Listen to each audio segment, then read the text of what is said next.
sistem pemerintahan itu dibagi menjadi dua kata, yaitu sistem dan juga pemerintah. Nah, apa sih pengertian sistem dan juga pemerintah itu?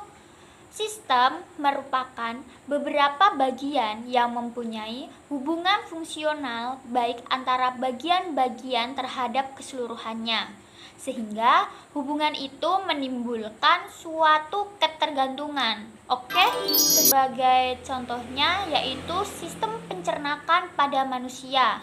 Nah, antara bagian-bagian yang akibatnya jika salah satu bagian tidak bekerja dengan baik, maka akan mempengaruhi keseluruhannya.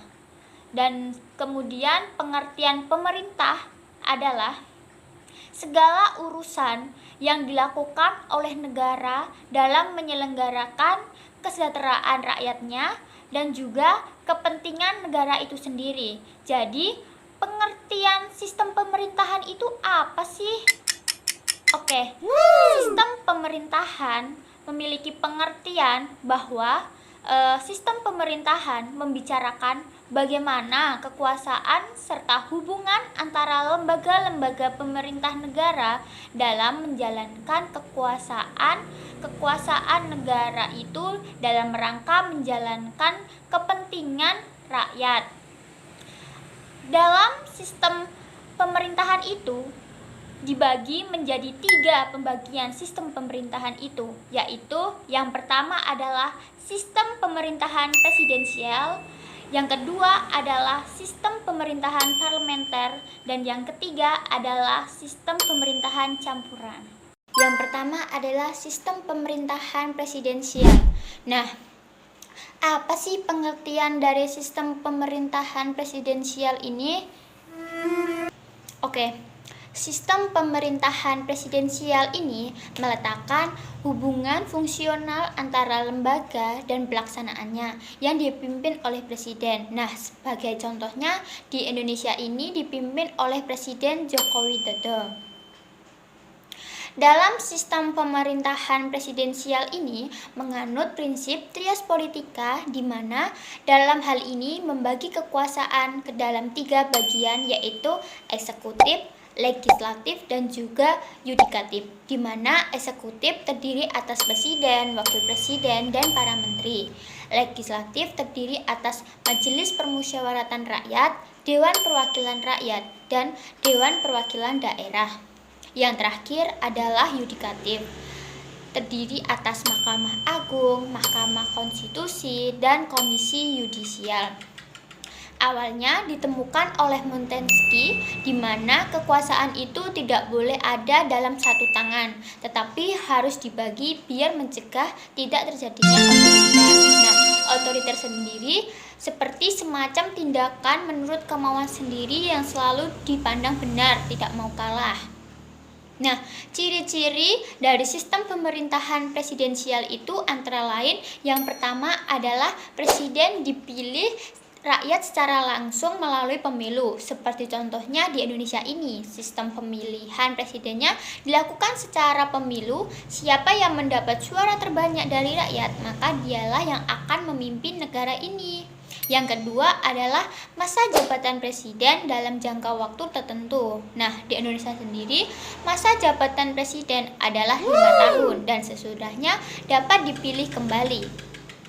Yang ketiga adalah presiden secara bersamaan menjabat sebagai kepala negara dan juga kepala pemerintah. Nah, yang keempat adalah presiden memiliki kewenangan legislatif oleh undang-undang, mengusulkan undang-undang, tetapi yang membuat tetap DPR, seperti contohnya Undang-Undang Cipta Kerja. Nah, selanjutnya adalah presiden memiliki hak prerogatif, adalah hak istimewa, mengangkat dan memberhentikan para menterinya. Kemudian, presiden memiliki hak berpendapat menurut Undang-Undang Dasar. Nah, yang terakhir adalah keputusan kepala negara tidak dapat diganggu-gugat. Ternyata, sistem pemerintahan presidensial ini memiliki kelemahan dan juga kelebihan. Nah, kelebihannya itu antara lain yang pertama adalah pemilihan kepala pemerintah oleh rakyat dapat dipandang lebih demokratis dari pemilihan tidak langsung. Yang kedua adalah masa jabatan badan eksekutif lebih pasti dalam jangka waktu tertentu. Yang terakhir adalah bahwa seseorang menteri tidak dapat dijatuhkan parlemen karena bertanggung jawab kepada presiden. Nah, kelemahannya adalah sistem ini berjalan atas dasar aturan pemegang kekuasaan. Yang kedua adalah pengaruh rakyat dalam kebijakan politik negara kurang mendapat perhatian. Yang terakhir adalah kekuasaan eksekutif di luar pengawasan langsung badan legislatif sehingga dapat menimbulkan kekuasaan mutlak. Negara yang menganut sistem pemerintahan presidensial antara lain Indonesia, Brazil, Argentina, Chili, dan Afghanistan. Yang kedua adalah sistem pemerintahan parlementer. Nah, pengertian sistem pemerintahan parlementer ini merupakan salah satu sistem pemerintahan yang dimana para pelaku dari lembaga eksekutif bekerja serta bertanggung jawab langsung kepada para parlemen. Nah, sistem pemerintahan parlementer ini memberikan wewenang kepada lembaga parlemen dalam hal mengangkat serta memberhentikan para menteri. Nah, ciri-cirinya adalah sebagai berikut. Yang pertama adalah parlemen menjadi pemegang kekuasaan. Contohnya di negara Inggris, pemegang kekuasaan adalah parlemen. Yang kedua adalah kekuasaan kepala negara dan kepala pemerintah tidak berada dalam satu tangan. Contohnya lagi di negara Inggris, kepala negara adalah ratu dan menjadi kepala pemerintah adalah perdana menteri. Yang ketiga adalah pemerintah dijalankan kabinet yang dipimpin oleh perdana menteri.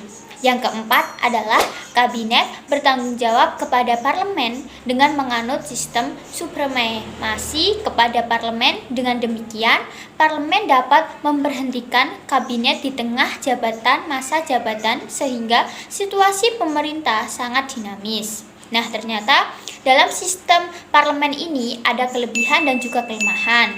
Nah, antara lain kelebihannya adalah pertama, dengan adanya parlemen sebagai perwakilan rakyat, maka pengawasan pemerintah dapat berjalan dengan baik. Yang kedua adalah pembuat kebijakan bisa ditangani secara cepat sebab mudah terjadi penyesuaian pendapat antara eksekutif dan legislatif. Hal ini disebabkan karena kekuasaan eksekutif dan legislatif berada pada satu partai. Yang ketiga adalah sistem pertanggungjawaban dalam pembuatan dan juga pelaksanaan kebijakan publik sangat jelas. Nah, kelemahannya apa sih? Yang pertama adalah satu, keberhasilan sangat sulit dicapai jika partai di negara tersebut sangat banyak. Yang kedua adalah kabinet sering dibubarkan karena mendapat mosi tidak percaya parlemen. Yang ketiga adalah pemilihan kepala eksekutif tidak dilakukan secara langsung oleh rakyat, tetapi oleh partai politik. Negara yang menganut sistem parlemen antara lain yaitu Inggris, Jepang, Belanda, Malaysia, Singapura. Jadi, jelas ini sangat berbeda dengan pelaksanaan sistem pemerintahan presidensial. Dalam sistem pemerintahan parlementer ini dapat membuat presiden beserta wakil presiden menjadi miliknya dan membuat semacam hak milik untuk parlemen tersebut. Dalam sistem pemerintahan parlementer, presiden dapat dikatakan hanya sebagai simbol atau penanda kepala negara tersebut dan pemerintahan sepenuhnya ada di tangan parlemen. Yang terakhir adalah sistem pemerintahan campuran. Nah, sistem pemerintahan campuran ini adalah sistem pemerintah yang menggabungkan sistem pemerintahan presidensial dengan sistem pemerintahan parlementer. Hal yang paling umum dalam sistem pemerintahan campuran adalah kepala negara dan kepala pemerintah dijabat oleh dua orang yang berbeda. Kepala negara tidak dapat dijatuhkan oleh parlemen, tetapi parlemen dapat dijatuhkan oleh kepala negara. Sistem pemerintah campuran memiliki ciri-ciri tersendiri yang berbeda dengan sistem pemerintahan presidensial saja dan sistem pemerintahan parlementer. Nah, apa sih ciri-cirinya? Yang pertama adalah Presiden sebagai kepala negara dan Perdana Menteri sebagai kepala pemerintah. Yang kedua adalah menteri tidak memiliki tanggung jawab secara langsung kepada presiden maupun parlemen, tetapi bertanggung jawab sepenuhnya kepada rakyat. Yang ketiga adalah masa jabatan presiden ditentukan pasti dalam konstitusi. Selanjutnya, jabatan menteri dipilih oleh parlemen. Nah, ternyata sistem pemerintahan campuran ini juga memiliki kelebihan dan kekurangan. Antara lain, kelebihannya adalah yang pertama adalah sistem pemerintahan campuran lebih fleksibel atau lentur dalam pengambilan tugas antara lembaga legislatif dan juga eksekutif. Yang kedua adalah penerapan hukum yang lebih jelas antara lembaga yang satu dengan yang lain, sehingga upaya mengatasi penyimpangan lebih nyata. Yang ketiga adalah lebih mudah mengatur keberlanjutan kebijakan atau program-program setiap lembaga negara. Nah, kelemahannya antara lain yang pertama adalah sulit mewujudkan kebijakan baru karena setiap anggota parlemen mempunyai kepentingan dan bukan berasal dari koalisi partai yang sama. Yang kedua adalah komunikasi yang dilakukan antara anggota parlemen harus melalui proses yang panjang. Hal ini akan menjadi hambatan dalam perumusan kebijakan yang sifatnya mendesak. Nah, negara-negara yang menganut sistem pemerintahan campuran ini meliputi Kanada, Jerman, dan Australia. Oke, dapat disimpulkan dari apa yang saya jelaskan bahwa sistem pemerintahan merupakan kerangka kerja yang menentukan hubungan suatu negara diorganisir dan dijalankan. Pemilihan sistem pemerintah sangat penting karena mencerminkan karakteristik khusus negara tersebut.